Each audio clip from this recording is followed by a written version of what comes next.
Hello tout le monde, bienvenue dans une nouvelle vidéo. Aujourd'hui nous sommes le mardi 11.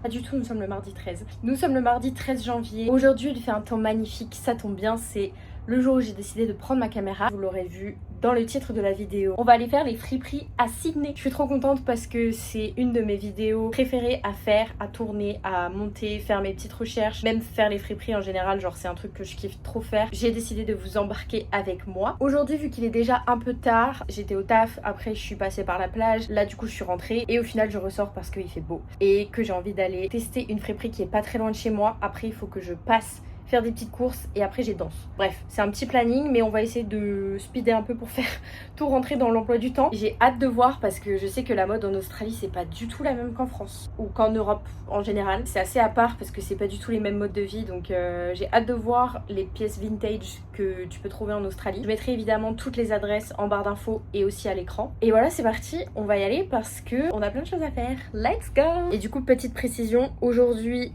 je teste une seule friperie, mais sinon la plupart des friperies, je les ferai du coup dans la deuxième partie de la vidéo le samedi parce que souvent les meilleures friperies et les meilleurs petits marchés aux puces, etc. Bah du coup, vu que c'est des marchés, ça se passe le samedi. Donc samedi, j'ai repéré 2 marchés que j'aimerais bien tester. Là aujourd'hui, je vais juste faire mes petites courses, faire la fripe et je pense que les meilleures trouvailles ce sera dans les marchés, du coup ce sera en deuxième partie de cette vidéo. Donc restez bien jusqu'à la fin. Si vous ne me connaissez pas, moi c'est Juliette, je suis en PVT, permis vacances travail, working holiday visa en Australie. Je suis arrivée à Sydney, ça va faire presque 2 mois et demi. J'ai décidé de reprendre les vlogs, de documenter tout mon voyage, toute cette expérience. C'est parti! La première adresse que je vais tester c'est la Red Cross du quartier de Broadway, donc littéralement la Croix-Rouge. Ce qui est marrant à Sydney, aucun rapport mais je lâche des petites anecdotes comme ça, les feux rouges pour les piétons, feu vert, feu rouge pour les piétons, ça prend des lustres. Mais quand je vous dis, quand t'es piéton ici t'es pas respecté en fait, je vous jure. Genre déjà les vélos ils roulent sur le trottoir. En tout cas j'ai hâte de voir ce que ça va donner cette première friperie parce que du coup c'est vraiment la première que je fais en Australie et la première que je fais à Sydney, donc c'est un peu symbolique finalement.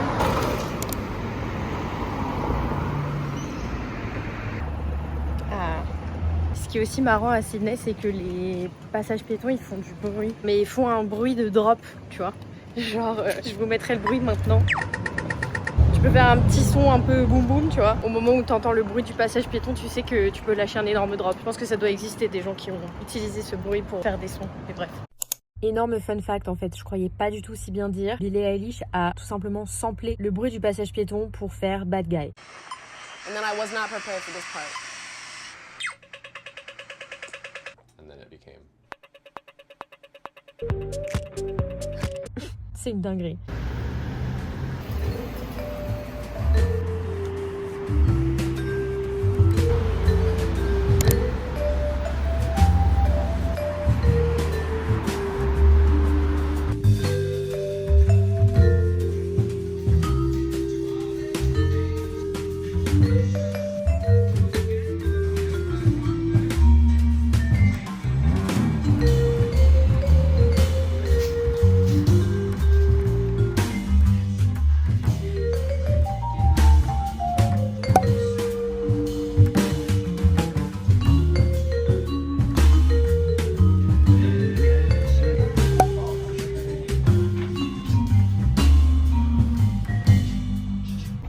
So it's a high diddle diddle, just you and me. Take a look at me. Take a look at me. At him. Take a look at me. On va faire les courses.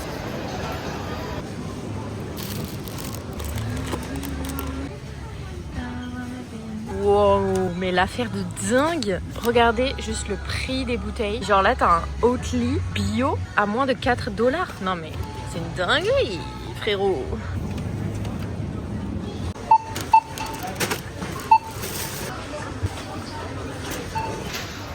Je sors des courses, mon sac pèse vraiment 1 tonne. Je vais vous faire le débrief de la friperie quand je serai rentrée chez moi.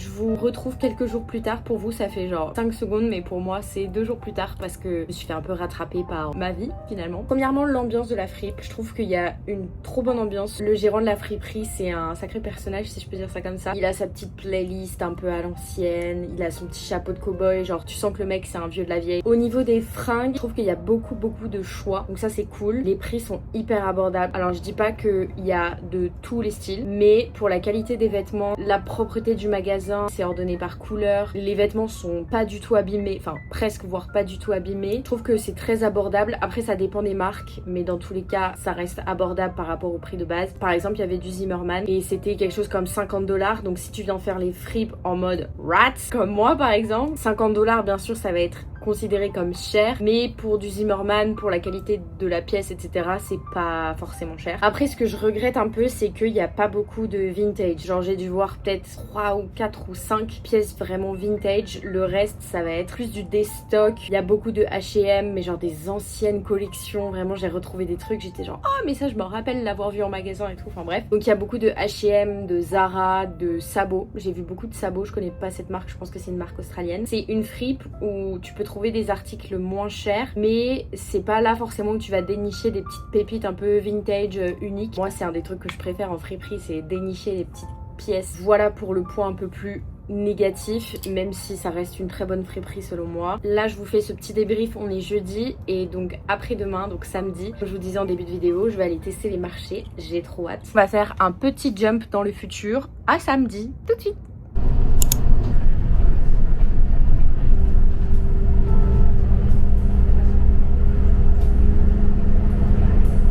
Nous sommes samedi matin et je suis à 2 minutes du marché de Roselle, là où on va. C'est genre un flea market, marché aux puces. Le temps est catastrophique et j'ai oublié mon parapluie, donc à tout moment je me prends la tempête. Mais voilà, je suis arrivée au marché, j'ai hâte de découvrir. Let's go!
Là du coup je me suis posée dans un café juste à côté du marché. Du coup le marché c'était vraiment un petit marché aux puces trop mimes. Mais par contre je pense qu'avec le temps, avec les conditions météo, c'était pas le meilleur jour. Genre là il y avait vraiment pas beaucoup de monde. Mes cheveux c'est une catastrophe.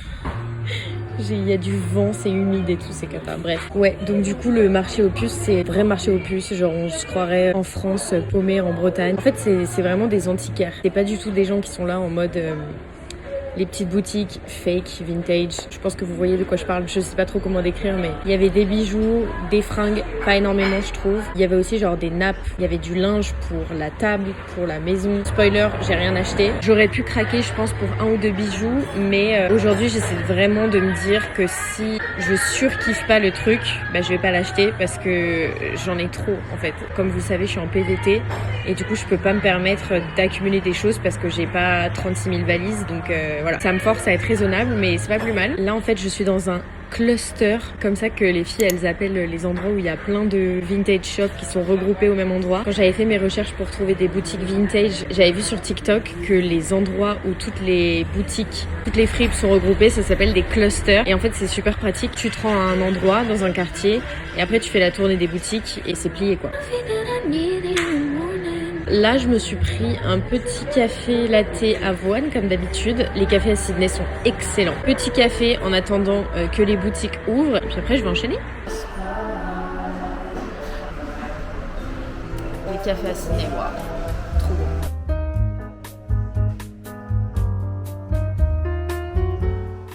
Il y avait un autre magasin Croix-Rouge juste en face du flea market. Il y avait un peu les mêmes articles que dans le Red Cross que j'ai vu au début de la vidéo. J'ai essayé 2-3 trucs, c'était sympa, mais j'ai rien acheté encore une fois parce que j'ai pas eu de méga coup de cœur. Et comme je vous le disais, je suis limitée en termes de place. La pièce en jean que j'ai essayé, je l'aimais vraiment trop. Franchement, j'aimais trop le style.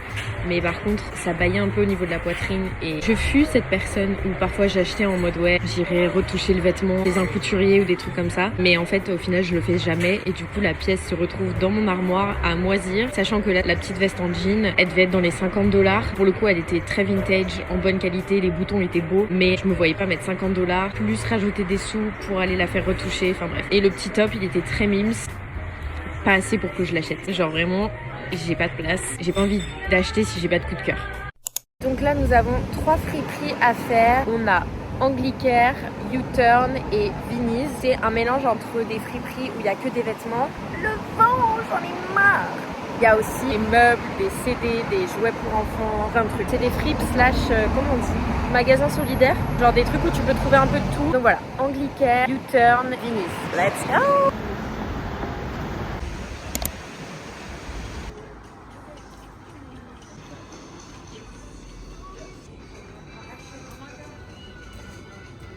Elle est trop belle, 25$, mais je suis choquée du prix. Si vous avez un appart à meubler, c'est trop bien.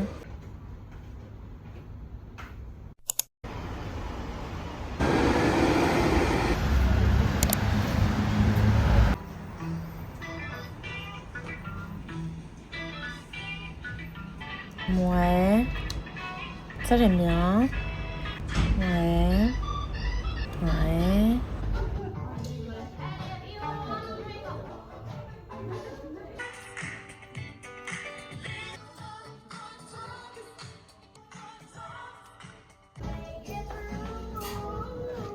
Alors ça c'est hyper cute, petit top de fée. Il a complètement perdu son élastique là, je peux pas le porter. Alors lui, il est trop beau, il pèse lourd et tout, ça se voit que, tu vois, il est beau. Mais en fait, j'avais pas vu le prix.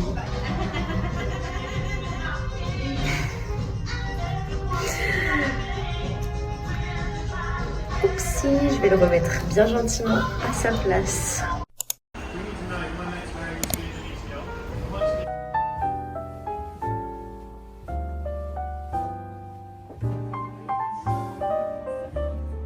Oh mais non, trop cool. Est-ce que vous aussi vous jouiez à Mario et Sonic aux Jeux Olympiques?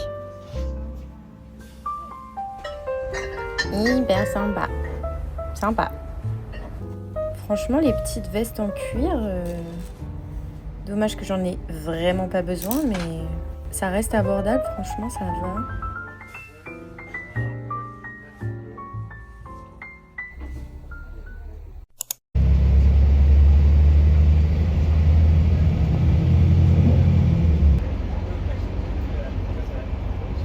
Je suis de retour des friperies, heureusement que je suis rentrée juste avant la pluie. Là je viens de rentrer, j'avais pas mon parapluie en plus et vraiment dès que j'ai passé la porte, il s'est mis à pleuvoir des trompes d'eau, donc vraiment j'ai eu trop de chance. Je me suis fait piquer par un moustique.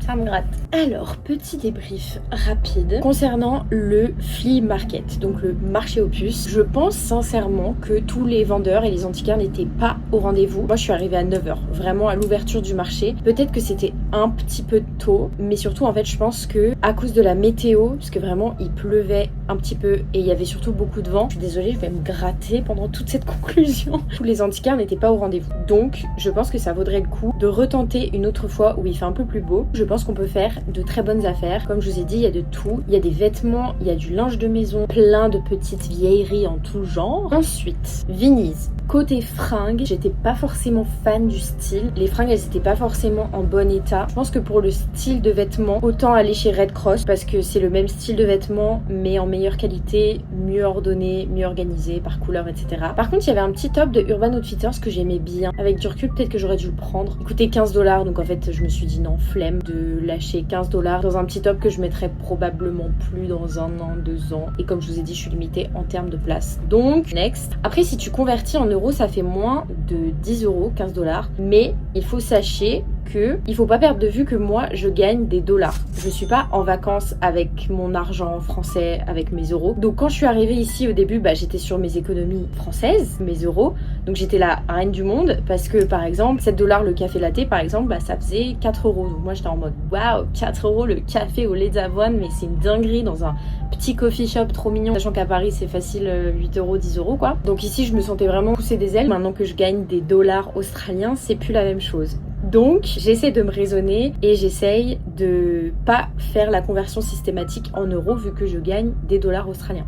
Voilà. Donc côté fringues, j'étais pas hyper emballée. Par contre, ce qui est très cool chez Vinny's, c'est que si tu vas tout au fond du magasin, t'as plein de petites bêtises. T'as de la vaisselle, t'as des peintures. J'adore les peintures. Quand je serai de retour à Paris, une chose est sûre, c'est que je vais accrocher des peintures partout dans mon appart. Vraiment, j'aime trop ça. Sur Pinterest, je cherche que ça. J'adore les peintures. C'est un talent fou de savoir peindre une scène. Enfin, ça me matrixe le cerveau. Bref, les peintures, je trouve ça trop beau. Donc voilà, il y a plein de peintures. Il y a des meubles, les chaises en bois extrêmement qualitatives. À 25 dollars, là pour le coup je peux pas m'empêcher de faire la conversion en euros, et même si tu fais pas la conversion, 25 dollars, la chaise en osier et en bois comparé au prix du top qui est à 15 dollars.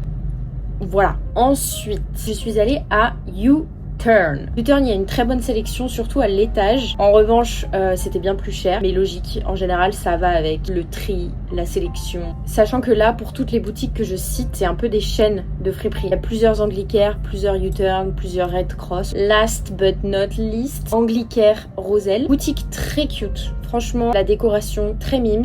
Après, je pense que c'est une déco qui est un peu faite pour les réseaux sociaux, on va pas se mentir. Dans la sélection des vêtements, ça ressemble un peu à Red Cross. Il y a des vêtements, des chaussures, des accessoires. Et par contre, ce qui était bien, c'est qu'au fond de la boutique, il y avait un corner vintage. Un vrai corner vintage où là, ça sentait la poussière, tu vois. Moi, c'est ça que j'aime bien dans les friperies. C'est quand tu rentres, t'as envie d'éternuer parce que les vêtements sont vieux. Genre, tu les touches et à la fin de la journée, tu vois, t'as les mains qui sont un peu... qui ont touché des vêtements qui ont vécu, tu vois ce que je veux dire. Bon, j'ai rien trouvé, mais par exemple, il y avait des grosses vestes en cuir qui étaient à 50 dollars. Pour moi, c'est pas déconnant comme prix. Pardon. Quand on parle de poussière. Donc voilà pour ce premier crash test des friperies de Sydney. Je pense que je ferai incessamment sous peu une partie 2. En tout cas, si ça vous a plu, n'hésitez pas à mettre un petit like et un petit commentaire. N'oubliez pas de me rejoindre sur Instagram. En attendant, je vous fais des bisous et je vous dis à bientôt pour la prochaine vidéo. Bisous!